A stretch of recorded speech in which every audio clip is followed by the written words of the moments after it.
Hello दोस्तों, नीलम अवधि गीत में आप सभी का स्वागत है और शोभा डेली ब्लॉग में आप सबका स्वागत है। तो आज दोनों बहनें लेकर आए हैं तो दोस्तों आप लोग के मनोरंजन के लिए हम लोग लेकर आए हैं कजरी गीत, एकदम सुपर हिट धमाकेदार। तो आप लोग सुने, फुल वॉच करके वीडियो देखें और वीडियो का पीछे करके न भगा दी है दोस्तों। पूरा फुल वॉच आप करी हैं तब वीडियो में आनंद आई, तब समझ में आई कि हमारा कजरी गीत आगे का हुआ। आगे लास्ट टाइम बड़ा मजा आवत है।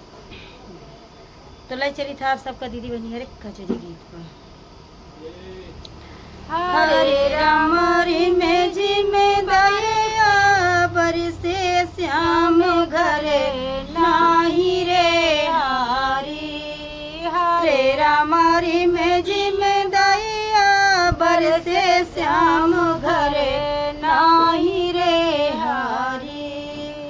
सवन भदवन के नित्य अंधियारिया बहुत हमें सतावे रामा, बहुत हमें सतावे रामा।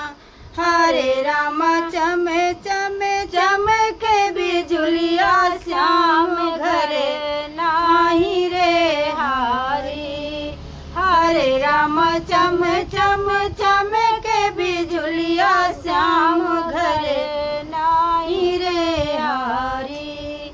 सावन भदवन के नित्य अंधियारिया बहुत हमें सतावे रामा, बहुत हमें सतावे रामा।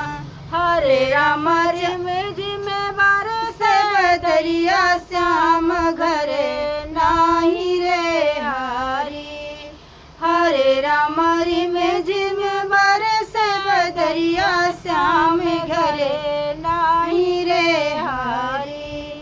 पपिया पिया पिया गोहरावे जल के और जलावे रामा, जल के और जलावे रामा।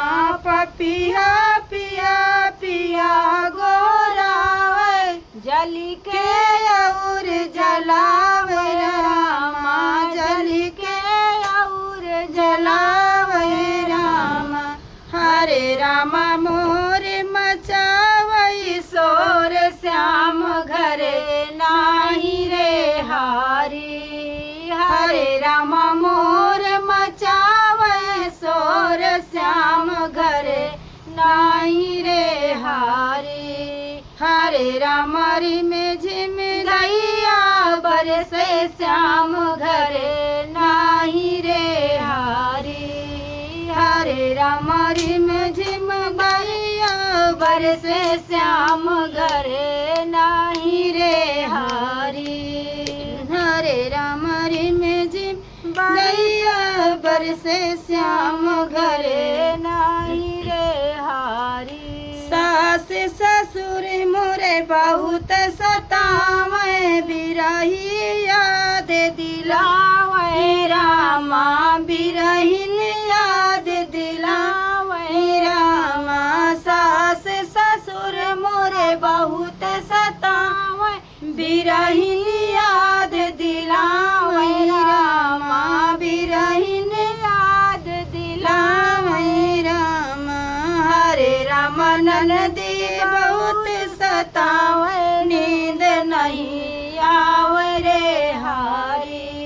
हरे राम ननदी बहुत सतावे नींद नहीं आवे रे हारी। हरे राम में जिम्मेदारिया बरसे श्याम घरे नाही रे हारी।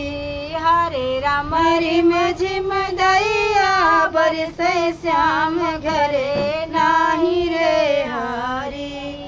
सब सखिया मिल जाती गमनवा हमका याद आवे रामा, हमका याद आवे रामा। सब सखिया मिल जाती गमनवा हमका याद आवे रामा, हमका याद आवे रामा।